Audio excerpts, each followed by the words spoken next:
बिस्मिल्लाहिर्रहमानिर्रहीम। आइए हम सब ईद की नमाज़ का तरीक़ा जानते हैं। नीयत दिल के इरादे को कहते हैं। आपका ईद की नमाज़ के लिए खड़ा होना ईद की नीयत में शुमार होगा। पहली रकात में अल्लाहु अकबर कहकर कानों तक हाथ उठाकर बांध लें, फिर सना पढ़ें। फिर 3 तकबीर कहेंगे। अल्लाहु अकबर कहकर हाथ कानों तक उठाकर छोड़ दें। दूसरी तकबीर यानी अल्लाहु अकबर कहकर हाथ कानों तक उठाकर छोड़ दें।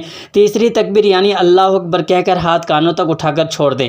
फिर इमाम साहब सूरह फातिहा और सब्बिहिस्म रब्बिकल आला पढ़ेंगे। फिर रुकू सजदा करने के बाद दूसरी रकात में इमाम साहब सूरतुल फातिहा और सूरतुल गाशिया पढ़ेंगे। उसके बाद 3 तकबीर कही जाएगी। अब रुकू में न जाए बल्कि 3 तकबीर यानी अल्लाहु अकबर कहकर हाथ कानों तक उठाकर छोड़ दें। चौथी तकबीर में बग़ैर हाथ उठाए रुकू में चले जाएं। ये तरीक़ा अहले सुन्नत वल जमात का है। अहले हदीस का भी तरीक़ा हम आपको बताएंगे। किताब देखिए मसाइल ईदैन। आप हमारे चैनल से जुड़े रहें।